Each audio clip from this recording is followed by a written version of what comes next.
என் பேர் லட்சுமி. நான் ஒத்தக்கடை ஏரியாலேருந்து வரேன். ஜெயந்திபுரத்தில் என்னோடய ஃப்ரெண்ட்ஸ் வந்து ஆஃபீஸ் வச்சுருக்காங்க. அவங்க மூலியமாக தான் எனக்கு வந்து இந்த விக்னேஷ்ன்றவங்க பழக்கம். ஸ்டார்டிங்கில் அமௌண்ட் போட சொன்னாங்க, போட்டோம். கரெக்டாக தான். நான் வந்து ஸ்டார்டிங்கில் ஒரு லட்சம் தான் போட்டேன். போட்டதுக்கு ஒரு 4 மாதம் கரெக்டாக கொடுத்தாங்க.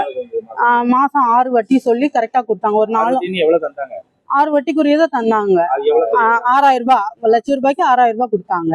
அதுக்கப்புறம் அந்த தீபாவளி லாஸ்ட் தீபாவளி நேரத்தில் என்ன சொன்னாங்கன்னா, நீங்கள் இன்னும் ஆள் சேர்த்து விடுங்க, இன்னும் கொஞ்சம் அமௌண்ட் போடுங்க, நாங்கள் உங்களுக்கு நல்ல ப்ராஃபிட் தரோம்னு சொன்னாங்க. சரி, 4 மாசமா கரெக்டாக கொடுத்துக்கிட்டு இருக்காங்களேன்ற நம்பிக்கையின் பேரில் கிட்டத்தட்ட என்னோட அமௌண்ட் மட்டும், அதாவது என்னோட அமௌண்ட் பர்சனலாக 10 லட்சம் ரூபாயும், வெளியே வாங்கி போட்ட அமௌண்ட் ஒரு 6 லட்சம் ரூபாயும், ஃப்ரெண்ட்ஸ் அண்ட் ரிலேஷன்ஸ் வாங்கி போட்டது 6 லட்சம் ரூபாயும். அது வாங்கி கொடுத்ததுக்கு அப்புறம், அதாவது தீபாவளிக்கு அப்புறம் வந்து எந்த ஒரு டிரான்சாக்ஷனுமே நடக்கலை. கேட்டால் கொஞ்சம் ட்ரேடிங்கில் தான் போடுறேன்னு எங்கள்கிட்ட சொல்லி வாங்கியிருந்தாங்க. ட்ரேடிங் கொஞ்சம் லாஸ் ஆகிட்டு இருக்குன்னு ஒரு பர்சன் கூட அமௌண்ட் தரவே இல்லை.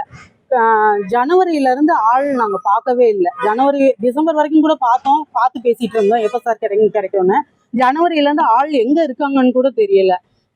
நாங்களும் வந்து குற்றப்பிரிவில் தான் மனு கொடுத்தோம். பட் ஆனால் ஆள் இது வரைக்கும் கிடைக்கல. இன்னைக்கு கிடைச்சிட்டாங்கன்னு சொல்லி ஃப்ரெண்ட்ஸ் மூலியமாக நாங்கள் போய் பார்த்ததுக்கு கல்லாகுளம் போலீஸ் ஸ்டேஷனில் வச்சுருக்காங்க. பட் ஆனால் இங்கே குற்றப்பிரிவுலேருந்து போய் கூட்டிகிட்டு வர மாட்டேங்கிறாங்க.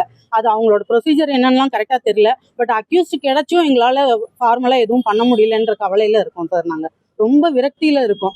அக்யூஸ்ட் கிடைச்சும் ஒன்றும் பண்ண முடியலன்ற விரக்தியில் இருக்கோம்.